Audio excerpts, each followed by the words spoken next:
The Spangler family is back for another adventure. This time they've moved from Oklahoma to New York City. I was cautiously optimistic about the 2021 Ghostbusters Afterlife movie, and when I finally saw it, ended up loving it. It was a perfect blend of fan service and pushing the story in a new direction, and it had one heck of an emotional third act. The end of that film teased a sequel that would be set back in New York City, and much like Afterlife, I was cautiously optimistic for Frozen Empire. I skipped the trailers and knew nothing about the movie other than what was shown on the movie poster. I did see that it's been getting pretty mediocre reviews. I personally thought it was really good. In the Ghostbusters universe of 5 movies, it is probably the 4th or 5th best movie. But I love every single one of those Ghostbusters movies, so take my opinion with a grain of salt. I've been a Ghostbusters fan for nearly 40 years. I will talk about some of the things in this movie that didn't work for me, and it may sound like I didn't like it, but I promise you I really did like it. First thing, being set back in New York City was the right move. The last movie wasn't in New York, and even though I love that movie, it didn't truly feel like a Ghostbusters movie because New York City is a character in the movie just as much as the actual Ghostbusters are.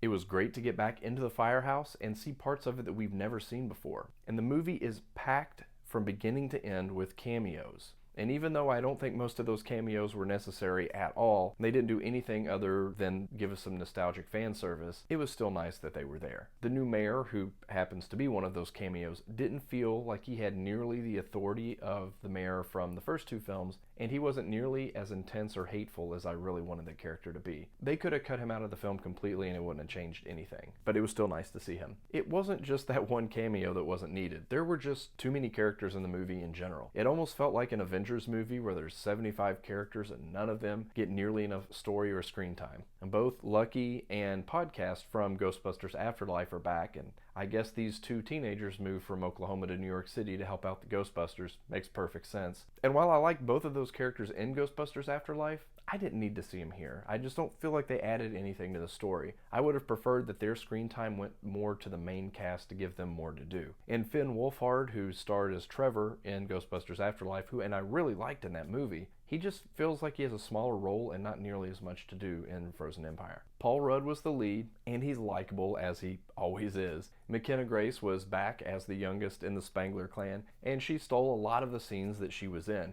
And her actions are what actually pushed the Ghostbusters story forward. Even so, it felt like she wasn't truly the lead character like she was in Ghostbusters Afterlife, and just wasn't in it nearly enough. And as far as the original Ghostbusters go, Dan Aykroyd's Ray Stantz had a much larger role this time around, and he brought his passion for the paranormal from his real life into this role once again. And we got to hear some of those fast-talking technical jargon monologues that made him so famous back in his SNL days. One of the most heartfelt parts of the movie for me happened when Ray Stantz said that he is spending his retirement years doing exactly what he wants to be doing. It felt like it was both the character of Ray saying this as well as the actor Dan Aykroyd saying the line. Of all the returning characters, Aykroyd by far felt like the one who truly wanted to be there. Over the past 40 years, we have heard so many stories about how Ernie Hudson was not treated right during the original 2 films. He was a Ghostbuster, but he wasn't even on the poster for the original movie. But his Winston character finally got the story arc that he deserved. I think that story could have used a little bit more screen time. And then there's Bill Murray. He has stated so many times he's done with Ghostbusters, he's never going to make another Ghostbusters movie, and then he makes another Ghostbusters movie. Now this time around, it felt more like it was Bill Murray in the role than Peter Venkman, and I kind of felt like he was just there because he had nothing better to do. You can't have a Ghostbusters movie without Peter, but I just wish that Bill Murray had put a little bit more into his role. For me, the biggest omission was not getting to see Rick Moranis' Louis Tully.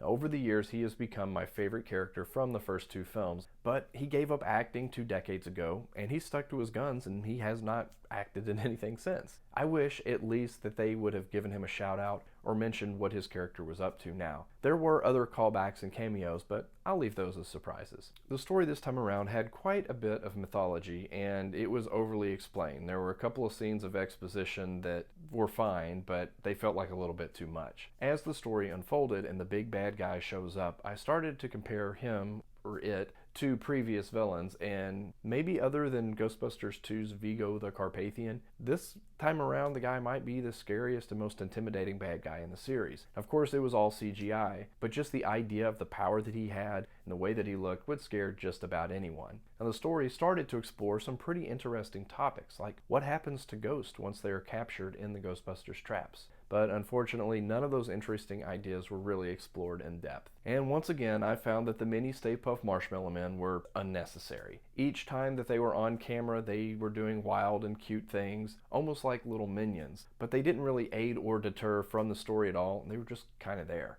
If you were a fan of Ghostbusters, though, this is a must-see. The musical cues, the sound of the proton pack and the trap, the outfits, the firehouse, the cameos, both human and non-human alike, they're going to scratch that nostalgic itch. The new characters in Ghost are all welcome additions to the story. Yes, there are too many characters, but I'd rather have too many characters than not enough characters. And I didn't laugh out loud as much as I was expecting to.